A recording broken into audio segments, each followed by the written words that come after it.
Hi, welcome to the channel. Last month I looked at a machine learning network which helps you to segment nuclei, cell nuclei. And if you watched the first episode, you may remember that the network worked really well for small round nuclei. But I was interested in smooth muscle cell nuclei also, and they're long and thin, and presumably the network had not been trained to recognise smooth muscle cell nuclei. That left me with the conclusion at the end of the test that I was going to have to train the network or train a new network in order to recognise smooth muscle cell nuclei. That involved using Jupyter notebooks, some Python scripts I think it is that's in the Jupyter notebooks, and you know what? It actually wasn't that difficult, and I think it kind of worked. And so I'm going to show you how I went through the process. So get yourself some coffee, you're going to need it. Get yourself your favourite mug and let's crack on. I'll show you what I did.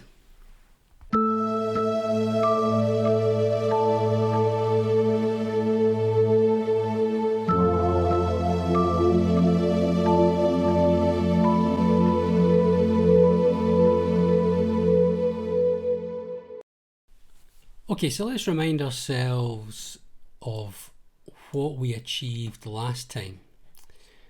I'm using Fiji and I've got the Stardist plugin here, which drops off the bottom of this list, but down here I've got a Stardist 2D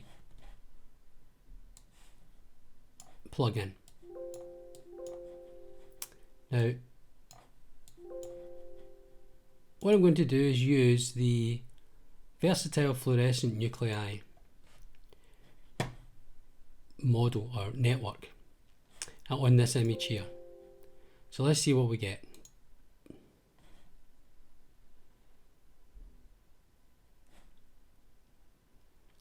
Takes a little while. Should get there eventually. Okay. So you can see that it gets some of these smooth muscle cell nuclei, but the main problem is that it's looking for these little round nuclei that the algorithm, the network, was trained for. So what I had to do was to train the Stardist network to recognize these smooth muscle cell nuclei and try to ignore the small round ones.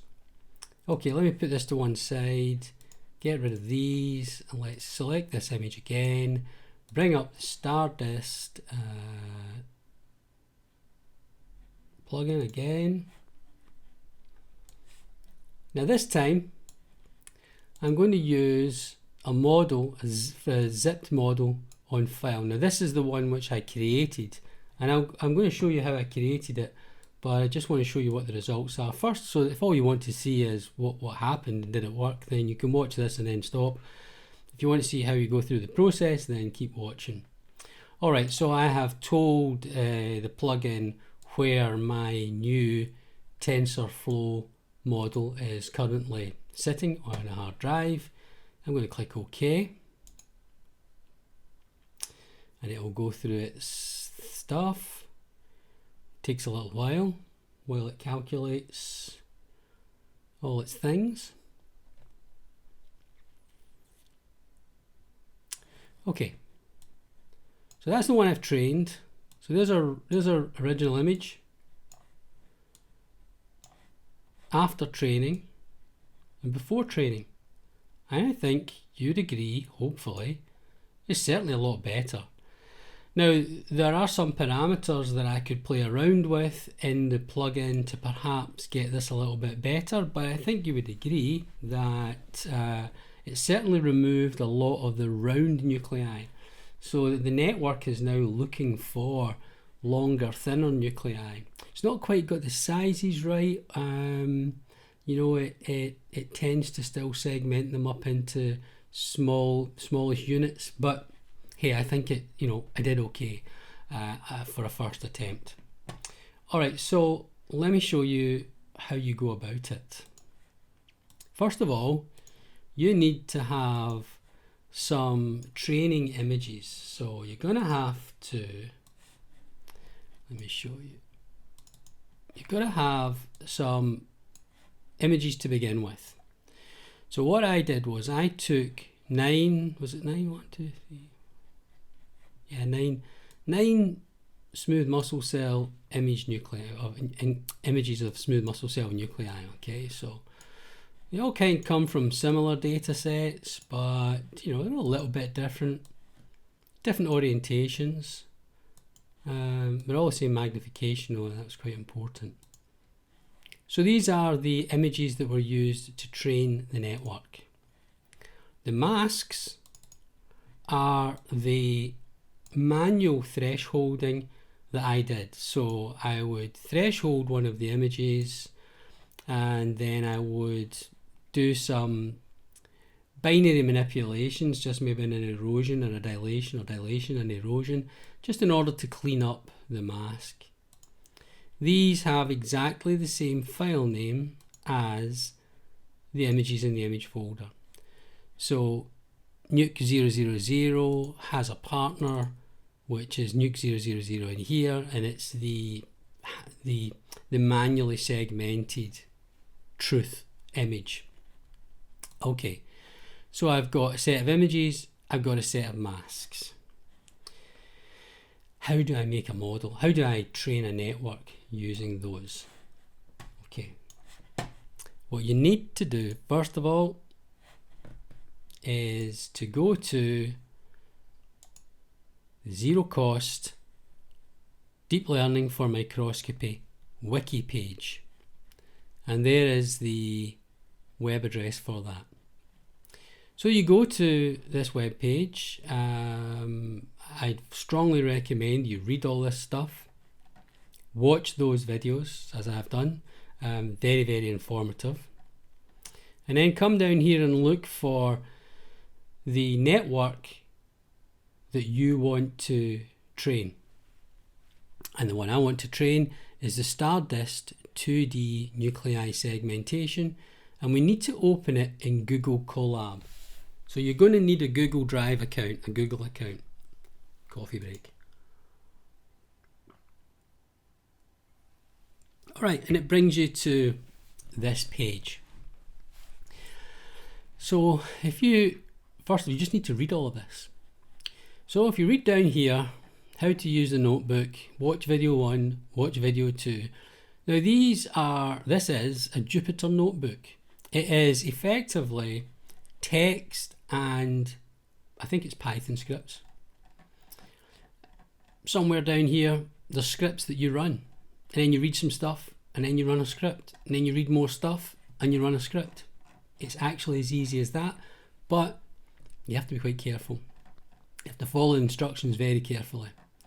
Alright, so you read all the stuff, and the first thing is you need to run this cell to check if you've got GPU access. So you run this, and you just run it anyway, and hopefully it'll get me access to some GPU on a cloud somewhere. I think this is one of the advantages of Google Colab, that you get access to these GPUs. Okay, it tells me I have a GPU access. Excellent. And then I need to mount my Google Drive. Alright, so we're going to play this little button here. And then this here will ask me if I click on here. You see it's looking for an authorization code, which you get if you click on here. And then I want to come in with this account. I'm going to allow Google Colab to have access, and there's the code that it gives me. So I'll copy that code, go back here, pop that in there.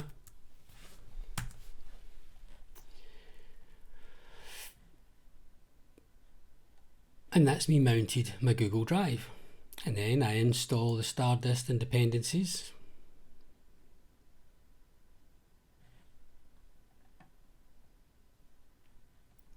And it looks like I've got lots of stuff already satisfied. Some stuff was previously imported.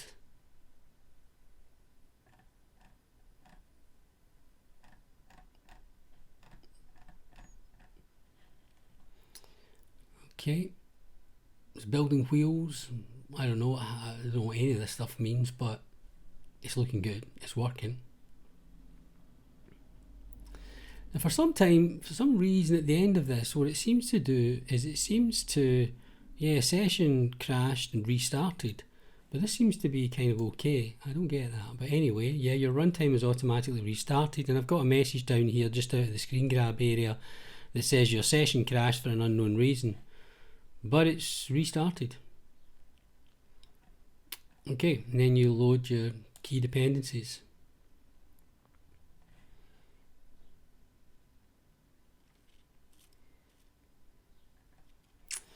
Tells us the TensorFlow version that's being used.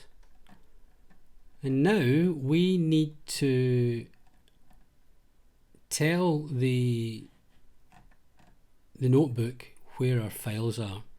So we come over here to our files, and here's my Google Drive, and here's my training data in here, which I showed you earlier on. And this is the folder that has all the images, remember, the raw images. So I need to copy that path. I need to pop it in there. The masks are the training targets, right? So that's like what's the perfect segmentation. Copy that path, pop it in there. Then need to give my model a name. I'm going to call it Stardist Smooth Muscle Cell 2, and I want it to go in this models folder here. So I'll copy that path.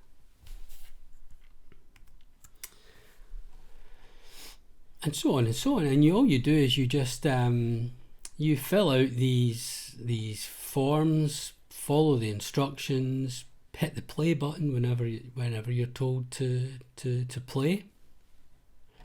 And eventually you'll end up with, at the end of it all, a Stardist. This is the one I prepared earlier. You'll end up with a network. And if we go in here, we see we've got a bunch of files.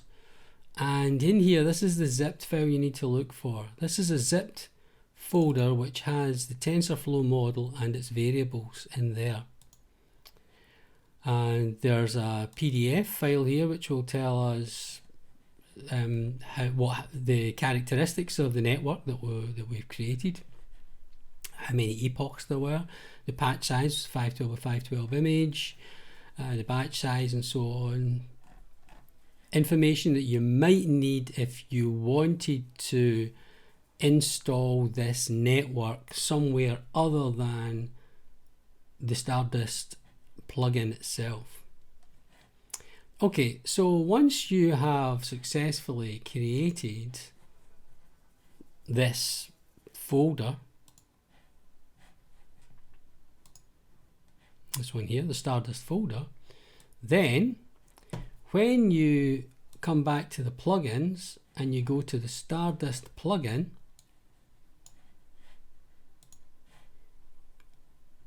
which is here, you'll see that Stardist gives you the option of a few pre-installed networks, trained networks, but I want to load in my own model, and it's a zipped model from file, and that's the one that you've just created using the Jupyter network and Jupyter Notebook. You would put the address of where the zipped file, the zipped TensorFlow network sits, and you see here it's in my Craig in the models folder for Fiji. And when you click OK, and you play around with these parameters here. Click OK.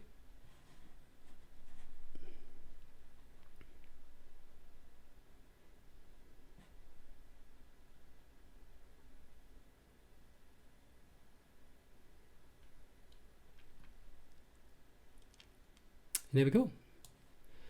So now that network was trained using only 9 images, which is really, really small. I think you might want to use 50 or 100 images. What I could do is I could go back and I could retrain the network using those 9 images, but I could rotate them, 45, 90 degrees, 45 or 90 degrees, in order to use the same images but have them at different orientations. But it would be better probably to have more images. So it worked. It wasn't too painful. I did spend a lot of time though trying to get the full network into Deep ImageJ. There's an option here to build a bundled model, which you can drop a TensorFlow model in here. I tried several times. I could not get that to work. The other options in Deep ImageJ here are just to install a model, but a private model from a zip file, but I haven't been successful with that yet, and I'm going to have to investigate that a bit more. But just using the Stardist certainly worked quite well. So yeah, that was quite quick. It worked, I managed to train an already pre-trained model. I was able to train it a little bit more to recognize smooth muscle cells, and I think smooth muscle cell nuclei, and I'm pretty pleased with the result. So if you like these type of videos, please think about subscribing, hit the like button, bells for notification, all that. And if you are already a subscriber, thank you so much. We made 1,000 subscribers just the other day there, and I'm absolutely delighted. So thanks very much, and I'll see you next time.